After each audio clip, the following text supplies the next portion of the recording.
Okay, so this is going to be about the new vaccine that a company called Pfizer is making. It is said to be about 90% effective, and as far as I've heard, there's not any bad side effects.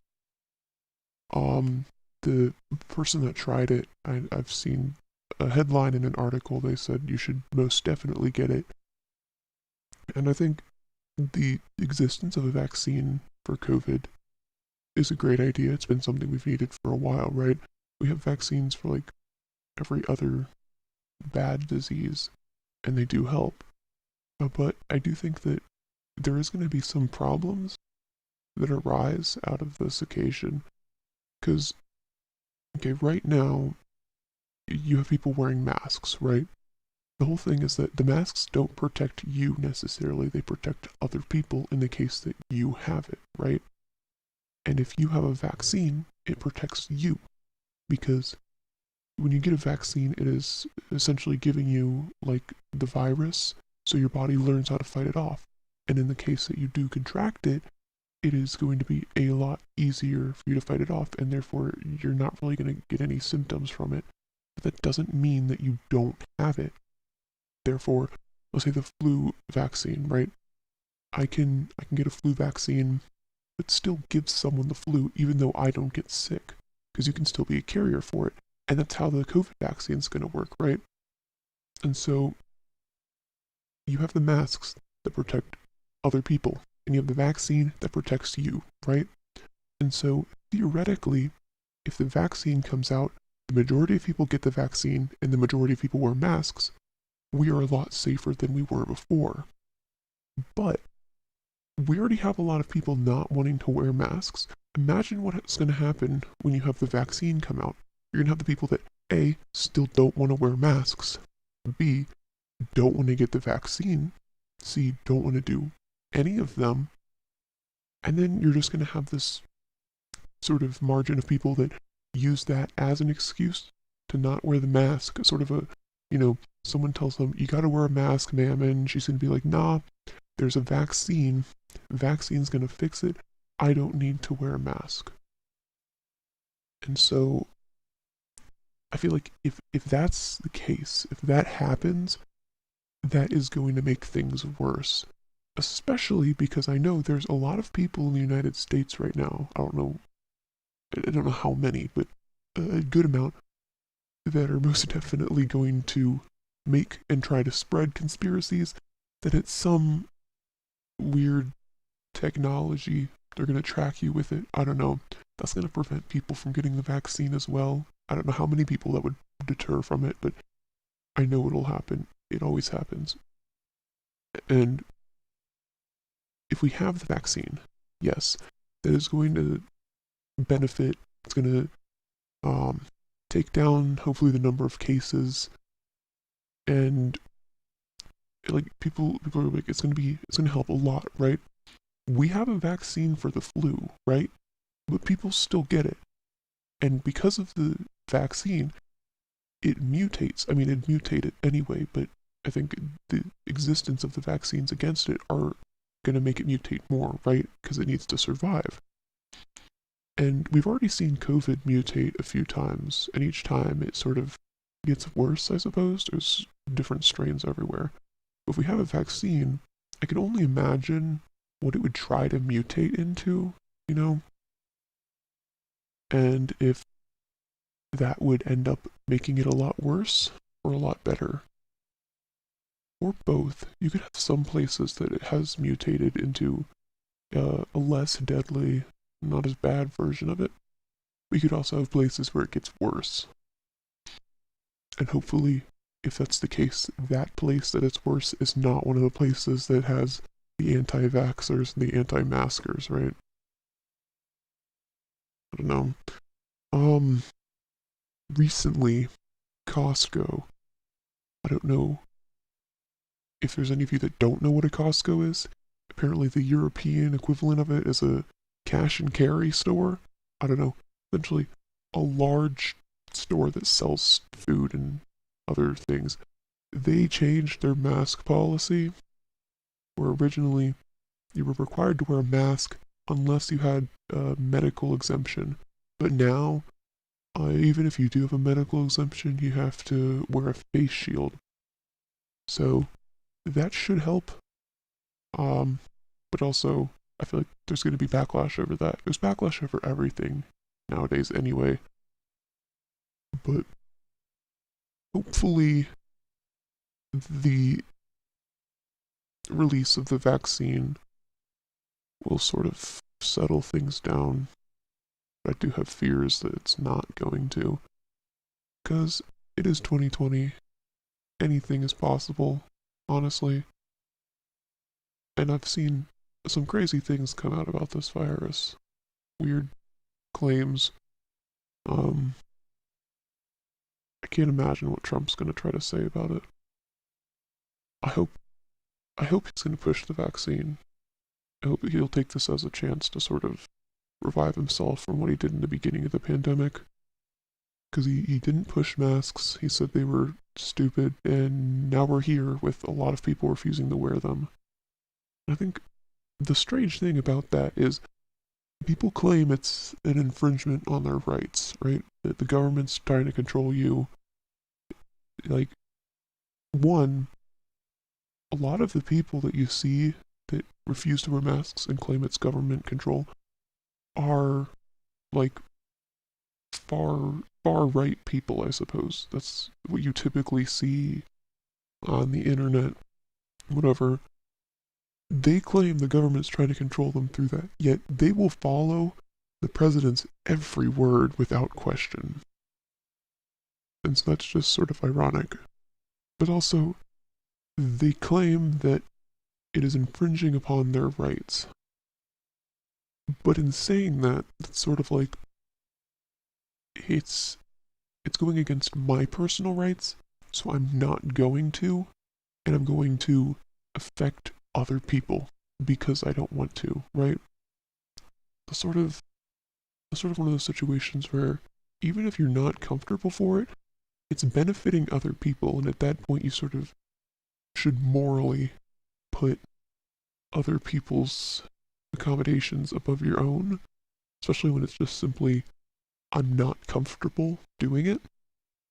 I can see in the case of people that have things where, I don't know, it makes it extremely uncomfortable, like medical things, right? I can see that. I accept that as a reasonable, I don't feel comfortable wearing a mask. But if you refuse to and will openly admit that you know it's making it less safe for other people, but you don't care because you don't, I don't know, it fogs up your glasses or you just don't like how it is, that's just not good.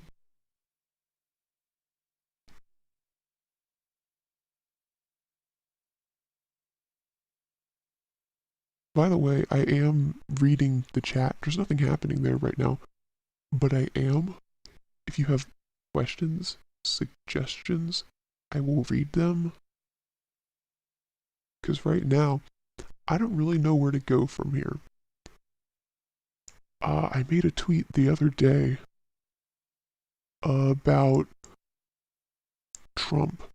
On his Twitter account, I noticed that there was some like random retweets from seemingly like smaller accounts. You do usually see him retweet, I guess senators, other political people. That's understandable, but there were a lot of just seemingly Republican people that he saw in his comments or other people's comments, and I just find that peculiar. It's not really something he does. And in the current situation of the election and stuff, it just sort of comes off as grasping at straws. I don't know.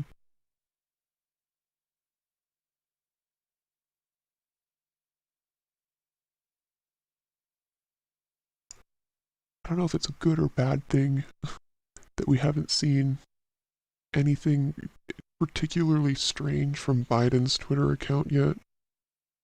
I mean, good, he's not crazy yet publicly, I don't know. But also, I mean, that doesn't really give us much to go off of judging how he will do in his presidency.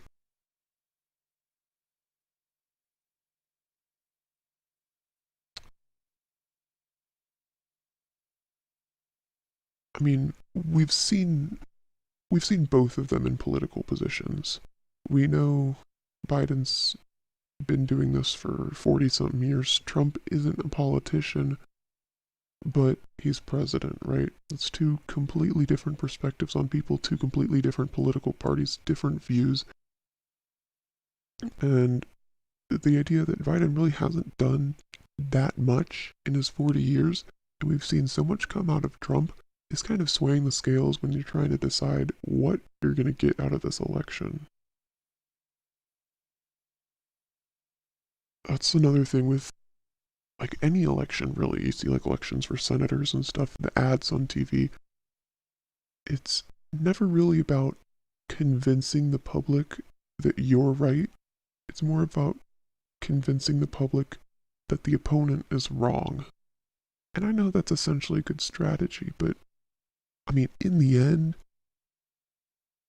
if you're logically trying to decide who you want to vote for, you probably shouldn't go off of who was the worst, quote, liar.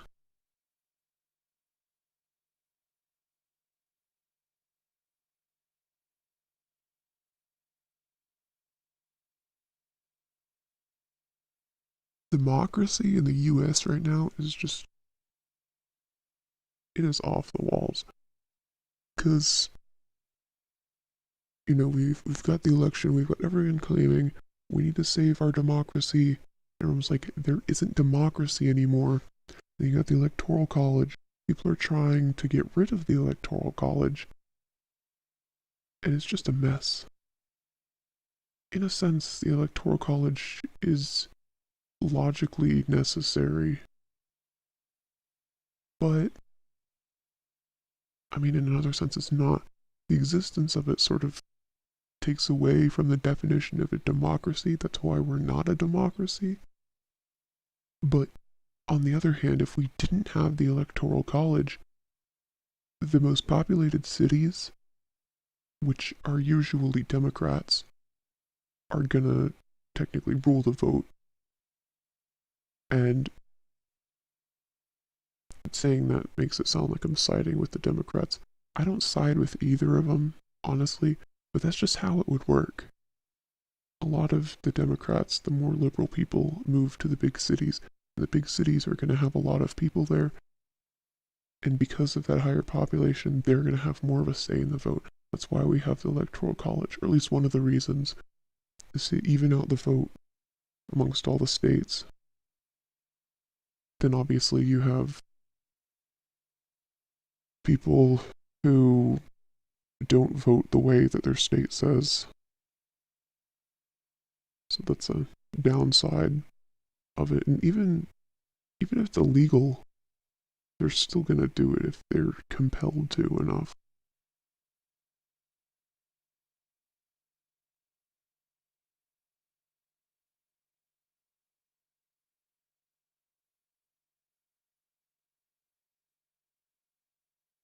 Trump's tweets they keep getting like flagged for misinformation.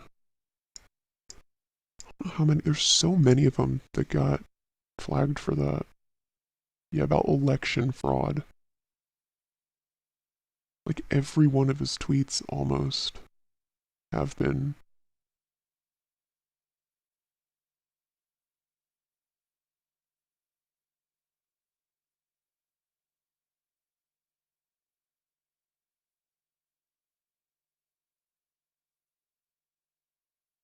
Just now he says these states in question should immediately be put in the Trump win column. Biden did not win. He lost by a lot. I'm not even sure what states he's talking about. But that is not how an election works.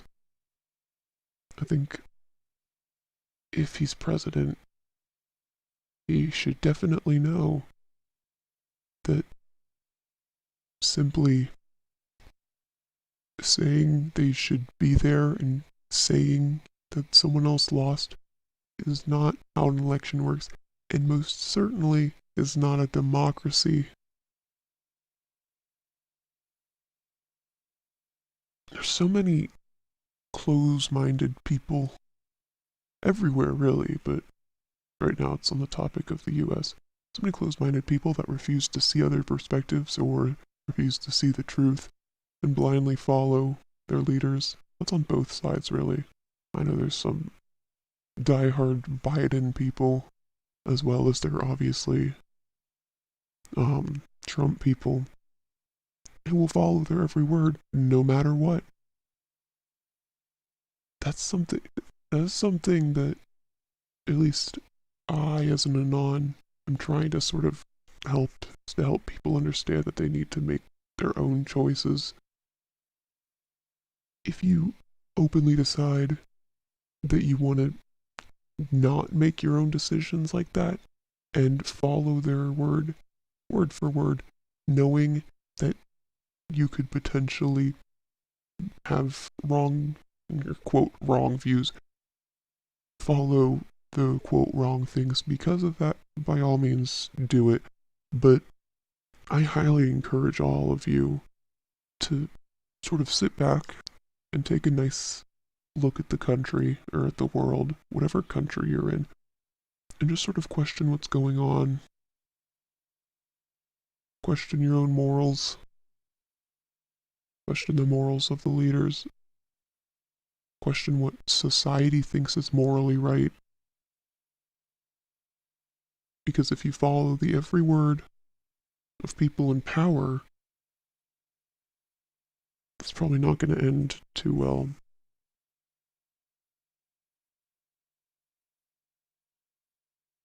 What are the best voice and video encrypted apps? I'd say like Element, Wire. Those are good for that.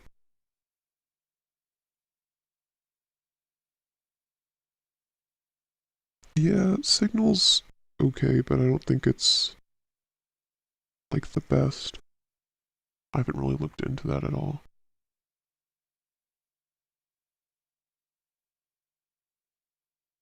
If no one else has any more questions, I'm probably going to end it because it is getting late. I'm tired and I have some things to do.